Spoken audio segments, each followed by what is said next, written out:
l'opposition parlementaire a décidé, pour une première dans notre histoire parlementaire, de boycotter les travaux de la plénière qui étaient initialement prévus demain 10 avril, mais qui, comme vous le savez, vient d'être reportée à une date ultérieure. 14.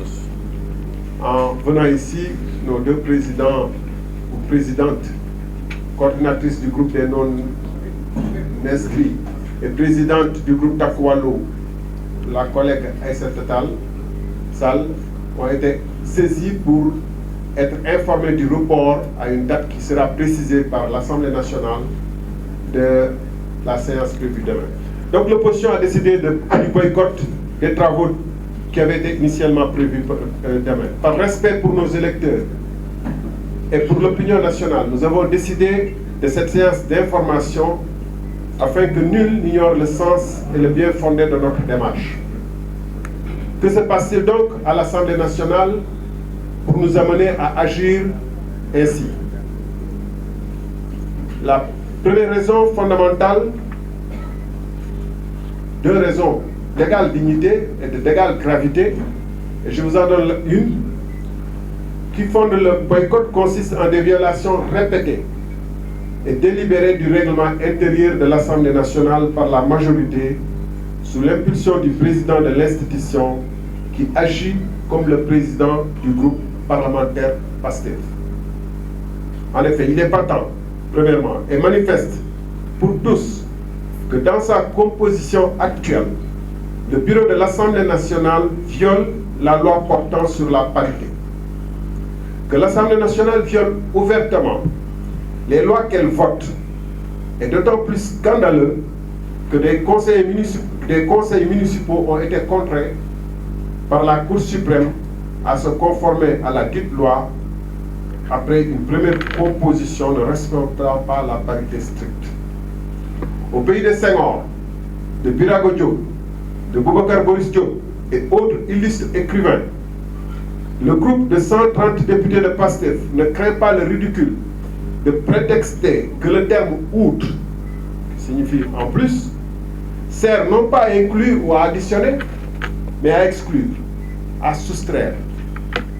Le matin, le coup de force ne peut être aussi clairement assumé. Par ailleurs, le président de l'Assemblée nationale viole au quotidien les droits de l'opposition en refusant quasi systématiquement la parole quand des députés font appel au règlement intérieur, ne serait-ce pour expliciter le bien fondé de leur démarche. Il ne s'est pas privé, lors d'une séance, à accepter pour un député de la majorité ce qu'il venait de refuser à un député de l'opposition, c'est-à-dire l'appel au règlement. Cela participe de la culture du matin, du coup de force. Le président de l'Assemblée nationale s'associe à des entreprises visant à saborder l'initiative d'un député de l'opposition consistant à une proposition de loi écrite accompagnée d'un mémoire relatif à sa recevabilité, démontrant que la dite proposition n'entraîne pas d'impact financier. Jusqu'à ce jour, ces députés, pas plus que les autres collègues, n'ont reçu de réponse écrite de l'Assemblée nationale, encore moins d'une preuve consistant à quoi consisterait l'impact financier allégué.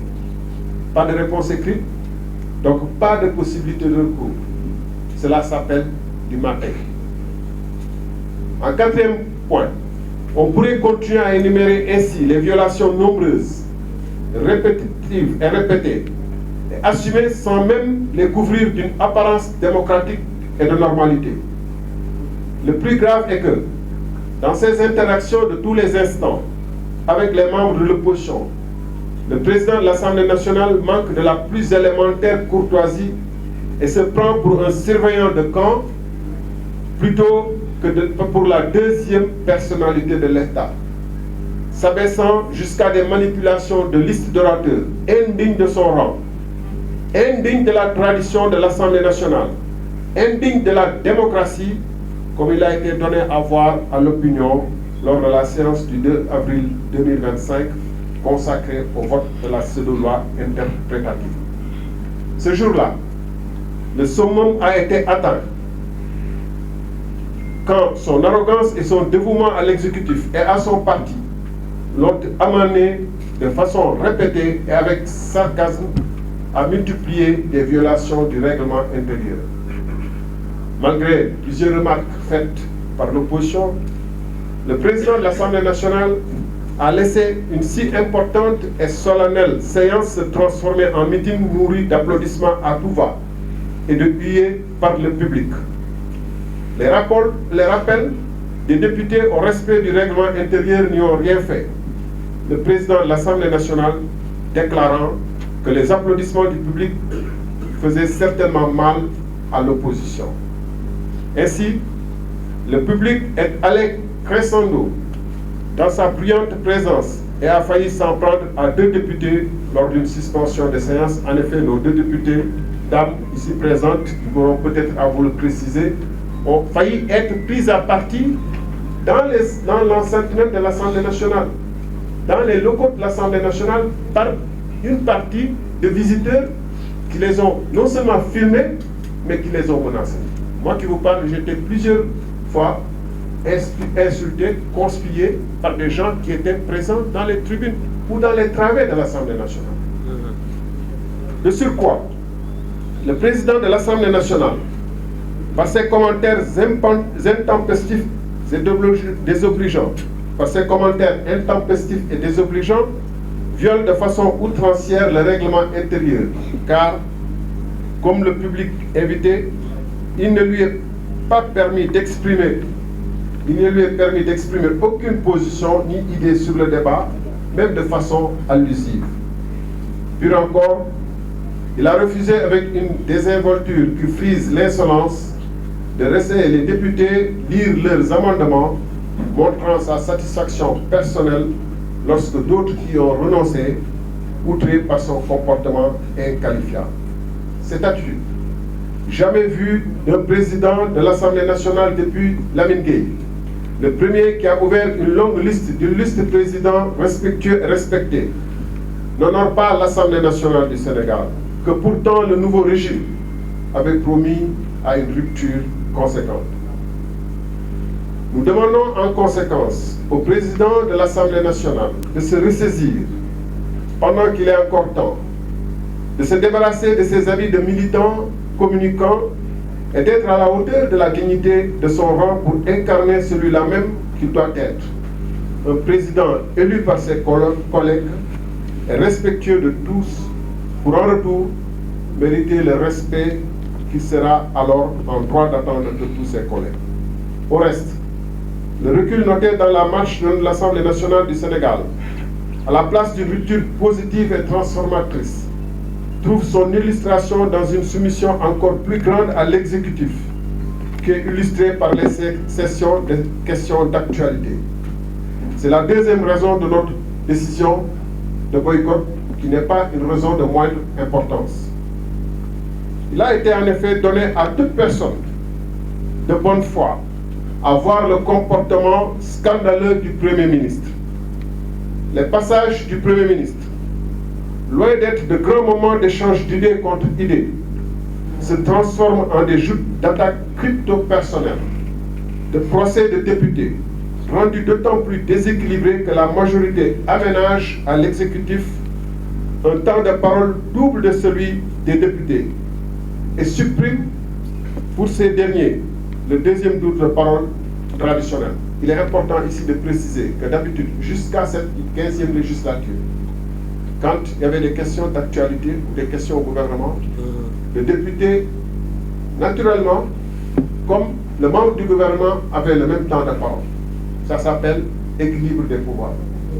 Et le député, pour exercer sa fonction de contrôle, devait avoir le principe du contradictoire, c'est-à-dire après une première prise de parole où il interpelle le membre du gouvernement, il avait le droit de venir dire s'il est satisfait ou s'il n'est pas satisfait. Or, ce deuxième tour pour le député a été supprimé, alors même qu'on a maintenu le temps de parole en deux séquences qui avaient été initialement prévues pour le membre du gouvernement ou le Premier ministre. Donc le Premier ministre se retrouve avec 8 minutes, et vous avez constaté que la dernière fois, les députés qui avaient intervenu avaient droit qu'à 4 minutes sans deuxième tour. Donc ça rompt fondamentalement le principe de l'équilibre des pouvoirs et en plus surtout la fonction de contrôle de l'action de l'exécutif à laquelle cette séance est consacrée. Ce qui permet au Premier ministre de dérouler en roue libre, assuré qu'il est que la République ne viendra pas derrière. Cela constitue non seulement un recul par rapport à la tradition de l'Assemblée nationale, mais une atteinte délibérée à l'équilibre des pouvoirs. En effet, l'organisation des questions au gouvernement est prévue et accordée, encadrée par la loi organique portant règlement intérieur de l'Assemblée nationale, notamment en son titre 3, contrôle parlementaire. Cette loi dispose que le gouvernement se soumet une fois par semaine au moins à des questions d'actualité adressées à des ministres. Un jour, au moins par quinzaine, déterminé à l'avance aux questions orales. Un jour, au moins par mois, aux questions d'actualité au gouvernement. Comme on peut le constater, il n'y a là aucune innovation ou concession du nouveau régime. Il s'agit là, au contraire, de l'exercice le plus naturel et le plus courant dans une démocratie normale où le Parlement exerce son devoir de contrôle de l'action gouvernementale. Le minimum démocratique serait de respecter les dispositions du titre 3 du règlement intérieur, en particulier ses articles 91 à 96.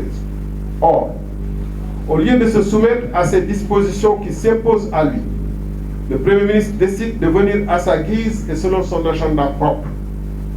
Ainsi, les séances de janvier et de mars n'ont pas été tenues sans qu'une explication n'ait été fournie aux députés. Mais pire encore, lorsque le PM, le Premier ministre, fixe sa date et selon son propre bon vouloir, c'est pour se livrer à un exercice qui relève beaucoup plus d'un meeting politique que d'une séance normale et républicaine de réponse à des questions sur lesquelles ces réponses sont attendues par le peuple. En effet, les députés constatent avec amertume que le Premier ministre ne vient à l'Assemblée nationale que selon sa propre actualité, sortie du rapport de la Cour des comptes en février et vote de la loi dite interprétative en mars. De surcroît, en lieu et place des réponses attendues, le Premier ministre se livre à une véritable séance d'invectives, d'injures et de menaces des députés sans que ces derniers n'aient la possibilité de lui répondre, puisque la réglementation ne leur donne plus droit à la parole après leurs questions. Les députés refusent dès lors qu'un exercice parlementaire du plus grand sérieux, régi et encadré par les textes, tourne à une nauséabonde séance de meeting politique où eux sont réduits en spectateurs. Ils refusent en conséquence, pour le respect qu'ils doivent à l'Assemblée nationale, deuxième institution de la République, symbole par excellence de la démocratie représentative, de s'associer à cet affaissement délibéré voulu par le Premier ministre, mais en complicité avec le président de l'Assemblée nationale, donc l'affaissement de cette véritable et noble institution. En effet, le Premier ministre n'a jamais fait mystère de peu de respect qu'il voue à l'Assemblée nationale, à voir ses déclarations sur les petits députés devant lesquels il refusait de comparaître lors de la levée de son immunité parlementaire. Nous, députés, sommes absolument disponibles à poursuivre l'exercice à la double condition que le Premier ministre respecte les règles du jeu et prenne l'ensemble des députés, y compris de son propre camp, pour ce qu'ils sont, c'est-à-dire des élus et représentants du peuple sénégalais qui ont été choisis comme des représentants de ce peuple. Je vous remercie de votre aimable attention.